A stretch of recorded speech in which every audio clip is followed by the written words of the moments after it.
तो ब्रेक के बाद एक बार फिर से स्वागत है आपका नादी टीवी में। चलिए सीधे रुक कर लेते हैं सुजालपुर की ओर, जहां पर मुख्यमंत्री योगी आदित्यनाथ जनसभा को संबोधित कर रहे हैं। बल्कि दुनिया में जहां कहीं अभाव है, अराजकता है, अव्यवस्था है, वहां हाथ पकड़ करके उसे चलना सिखाता है। ऐसा भारत प्रधानमंत्री मोदी जी के नेतृत्व में पिछले 9-9.5 वर्षों के अंदर बना है। एक ऐसा भारत जिसके प्रति दुनिया का विश्वास मजबूत हुआ है। एक ऐसा भारत जो केवल दुनिया का हाथ पकड़ता ही नहीं है, बल्कि अगर कोई दुनिया में भारत को आंखें दिखाता है तो उसकी आंखों को भी दुरुस्त करने का काम करता है। एक ऐसा भारत जो संकट के समय दुनिया के लिए एक आशा है, दुनिया की मानवता की कुछ आकांक्षाओं की पूर्ति का मादा रखता है। और एक ऐसा भारत जिसने उत्तर से दक्षिण तक, पूरब से पश्चिम तक संपूर्ण भारत के 142 करोड़ लोगों को एक परिवार के रूप में मान करके सबका साथ और सबके विकास की भावना के साथ उसको जोड़ने का कार्य किया है। भाइयों बहनों, आज भारत बदल रहा है। ये बदलता हुआ भारत का निशान है। काशी में काशी विश्वनाथ धाम में आप जाइए, एक नई काशी के दर्शन उत्तर प्रदेश में आपको होंगे। उत्तराखंड में केदारनाथ धाम में जाएंगे, बाबा केदारपुरी की नए धाम की नई पुरी की दर्शन आपको वहां पे होंगे। महाकाल के महालोक में आएंगे तो यहां पे महाकाल का ये महालोक हम सबको एक नई अनुभूति कराता है। बाबा सोमनाथ के धाम में आप गुजरात में जाइए, आपको एक नई अनुभूति कराता है। और 500 वर्षों का इंतजार समाप्त करके अयोध्या पुरी भी तो तैयार हो गई है। भाइयों बहनों, मैं आपसे पूछना चाहता हूं, अयोध्या में राम जन्मभूमि के मंदिर विवाद का समाधान हुआ। आज मंदिर का निर्माण भी हो रहा है और 22 जनवरी 2024 को प्रधानमंत्री मोदी जी के कर कमलों से रामलला अपने मंदिर में विराजमान भी होंगे। ये जो तीनों प्रकार के कार्यक्रम हैं, आप में से भी और आपके पूर्वजों ने भी अयोध्या के राम मंदिर के लिए संघर्ष किया था। इससे बड़ा सौभाग्य और क्या हो सकता है कि जिसके लिए हमारे पूर्वज बलिदान हुए थे, जिसके लिए उन्होंने संघर्ष किया था, जिसके लिए उन्होंने साधना की थी, जो उनकी मनोकामना थी, हम अपनी आंखों से, भौतिक आंखों से आज उस कार्य को मूर्त रूप होते हुए देख रहे हैं। इसलिए मैंने कहा हम सौभाग्यशाली हैं, हमारी पीढ़ी सौभाग्यशाली है। लेकिन भाइयों बहनों, मैं आपसे पूछना चाहता हूं, अयोध्या में राम मंदिर का काम क्या कांग्रेस कर पाती?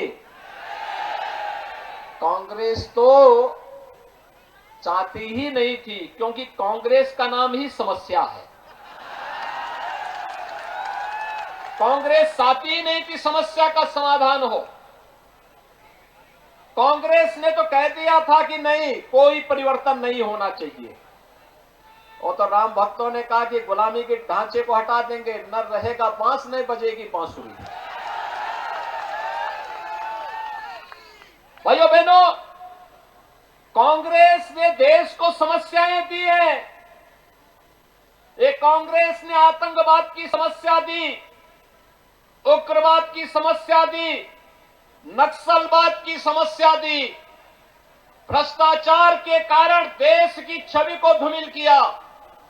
देश के अंदर शोषण और भ्रष्टाचार के लिए कांग्रेस के काले इतिहास को आने वाली पीढ़ी जब देखेगी, पढ़ेगी, बहनों, कांग्रेस को छूने की बात तो दूर, वोट देने की बात तो दूर, वह दूर से छूने के लिए भी तैयार नहीं होगी।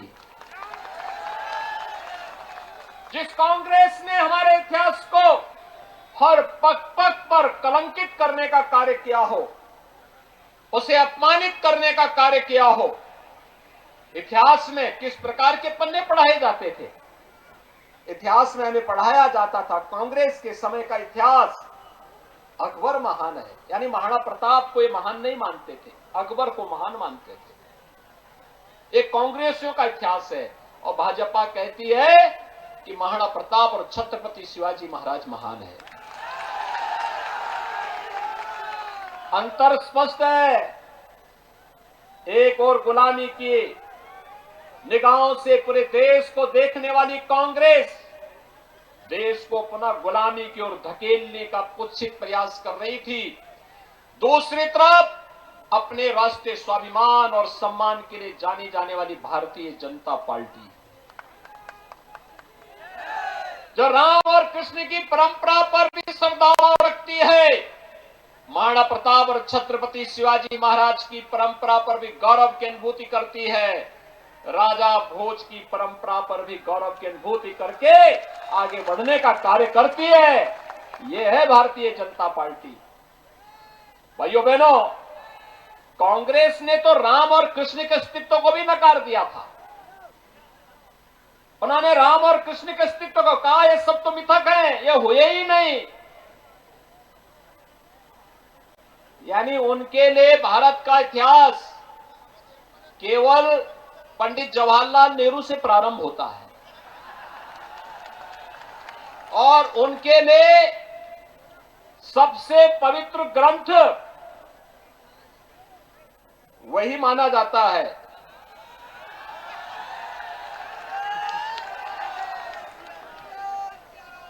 वे अपने को आज भी एक्सीडेंटल कहते हैं।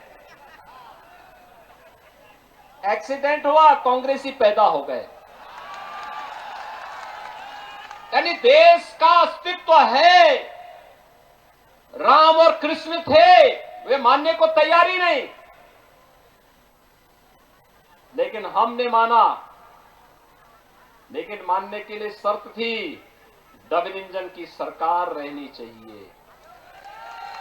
और भाइयों बहनों, मोदी जी का सानिध्य और उनका आशीर्वाद, उनका मार्गदर्शन उत्तर प्रदेश की जनता ने अंगड़ाई ली। जाति, मत, मजहब, क्षेत्र, भाषा से ऊपर उठी, अंगड़ाई ली।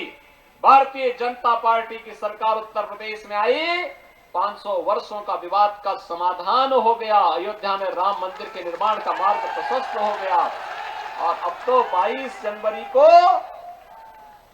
जनवरी को रामलला अपने स्वयं के भव्य मंदिर में विराजमान हो जाएंगे।